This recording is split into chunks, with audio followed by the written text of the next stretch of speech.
Genesis chapter 4, verse 12, where God continues pronouncing judgment upon Cain for his murder of his brother Abel. Hati erga tein gain, kai u prosthese tein iskun autes dunai soi, stenon kai trimon esse epi tes geis. We'll begin with this conjunction hati, so that or since or because he's continuing this promulgation of judgment upon him, insofar as, and then here we have erga. Now, with that spelling, you might think this is a nominative plural neuter of ergon, or perhaps an accusative plural neuter, because that's how it would be spelled. But notice there's actually a iota subscript and a circumflex that tells you some sort of contraction has taken place. This is actually the second singular future middle indicative from ergazomai. That's a verbal form, so it is related to ergon, but this is the verb for to work. And so here God is saying for, or something like that, you will work, tain gain. So he's going to continue being a farmer, because we recall that's what he was in prior verses, but now there's going to be a change. It's negated, and then the verb here is prosthese. This is from prostithemi, which means to yield up or add to, something along those lines. Notice there's a theta in the root form, which explains that here. So the ase ending is a third singular future active indicative, so don't trip up with that. Thase may look like a future passive, but it's not. It's just because of the root form of prostithemi.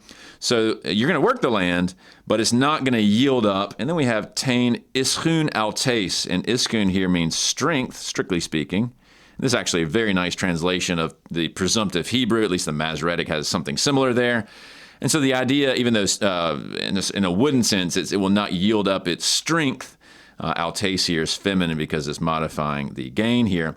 It's like it's best to something along those lines. And then if you kind of sort of step back, the idea that Cain is going to work the land, but it's not going to yield as easily, or it's best. This is most likely an echo of the curse on the earth that God had pronounced in Genesis 3 upon Adam, but now that land being obstinate and yielding thistles and thorns and so forth is now going to be perpetuated on to Cain.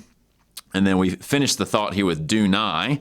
This is actually completing the prosthese here. This is an aorist active infinitive from didomi, so to give, and then it's to give to you here. So the land that you're working will no longer yield up its best to give you, something along those lines.